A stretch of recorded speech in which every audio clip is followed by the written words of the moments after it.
एक गरीब किसान को उसके मित्र ने कुछ बीज दिए और उसे बताया कि यह बीज बांस के पेड़ की उस प्रजाति के हैं जो चीन में पाए जाते हैं। इन पेड़ों की ऊंचाई लगभग 90 फीट तक होती है। किसान ने वह बीज अपने मित्र से ले लिए और उन्हें अपने खेतों में बो दिया। उसे आशा थी कि जिस दिन वे बांस के ऊंचे पेड़ बन जाएंगे, उस बांस को बेचकर उसे अच्छी आमदनी होगी और उसका परिवार एक अच्छा जीवन जी पाएगा। वह उन बीजों को पानी देता, दिन भर उनकी देखभाल करता और रात में भगवान से प्रार्थना करता कि उसके सपने पूरे हो जाएं और इन बीजों से 100% परिणाम मिले। वह रोज अपने खेतों में जाकर देखता कि बीज अंकुरित हुए या नहीं, लेकिन उसे उनमें कोई भी परिवर्तन दिखाई नहीं पड़ता। इसी तरह 1 वर्ष बीत गया, लेकिन उन बीजों से अंकुर नहीं फूटे। अन्य बीज सामान्यतः 1 हफ्ते में अंकुरित हो जाते थे और कुछ महीनों में ही फसल आ जाती थी। उस फसल के द्वारा ही किसान के परिवार का भरण पोषण होता था। किसान सोचा करता था कि इस तरह आज तो उसका गुजारा चल सकता है, लेकिन उसके सपने पूरे नहीं हो सकते और ना ही उसका भविष्य संवर सकता है। बांस के पेड़ों की बदौलत वह अपने सुनहरे भविष्य के सपने देखने लगा था, लेकिन समय बीतने के बाद भी वो बीज अंकुरित नहीं हुए और किसान को अपने सपने और आशाएं टूटती हुई नजर आने लगी। उसके मन में शंका उत्पन्न होने लगी कि कहीं वो बीज सड़ तो नहीं गए हैं। 1 वर्ष और बीता, लेकिन बीज अंकुरित नहीं हुए।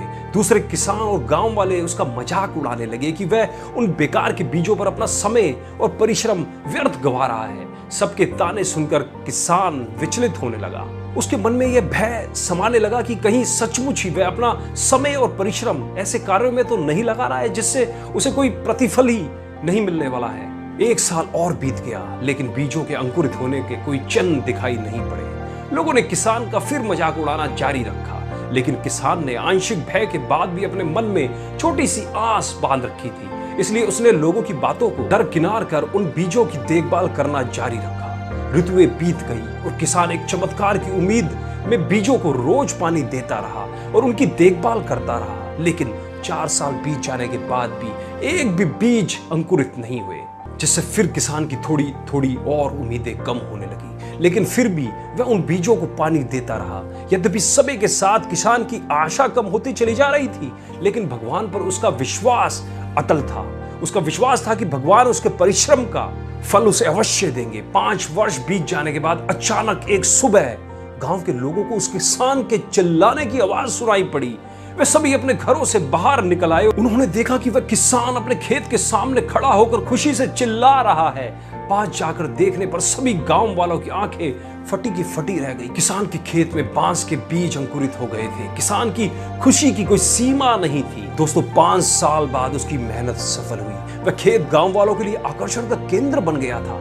बांस के पेड़ तेजी से बढ़ रहे थे। 5 feet, 10 feet, 20 feet, 50 feet, 70 feet, 80 feet और 90 फीट। 5 सालों में खाली पड़ा किसान का क्षेत्र मात्र 5 सप्ताह में 90 फीट बांस के पेड़ों से भर गया था। इस चमत्कार को देखकर सभी दंग थे। उधर किसान खुशी से फूला नहीं समा रहा था। वह बांस के पेड़ न केवल उसके परिवार का बल्कि उसकी कई पीढ़ियों का भरण पोषण करने वाले थे। वह रह रहकर भगवान को धन्यवाद कर रहा था। दोस्तों, उसे यह भी समझ आ गया था कि जो सीख उसे मिली है वह अमूल्य है। उसने सपनों का बीज बोने और उसे यथार्थ में परिणत करने के लिए रोज उसका पोषण और देखभाल करने की सीख जो उसे मिली थी। उसने लोगों की नकारात्मक बातों पर ध्यान न देने का पाठ भी पढ़ लिया था। उसने अपने भय और शंकाओं से परे हटकर अनवरत परिश्रम करने का महत्व समझ लिया था। साथ ही भगवान पर उसका विश्वास और अटल हो गया था। किसान ने पूरे गांव के सामने एक उदाहरण प्रस्तुत कर दिया, जिसके बाद गांव के अन्य किसान भी अपने खेतों में बांस का पेड़ उगाने लगे और धैर्य से हर दिन उसकी देखभाल करने लगे। दोस्तों, किसान ने तो अपने सपनों पर विश्वास बनाए रखा। आपका क्या? आप अपने सपनों को पूरा करने के लिए किस हद तक परिश्रम करने के लिए तैयार हैं? आप में कितना धैर्य है? मुझे कमेंट बॉक्स में जरूर बताइएगा। दोस्तों, अगर इस कहानी ने आपके दिल को छुआ हो तो इसे लाइक, कमेंट और शेयर जरूर करें और हमारे YouTube चैनल को आज ही सब्सक्राइब करें। धन्यवाद।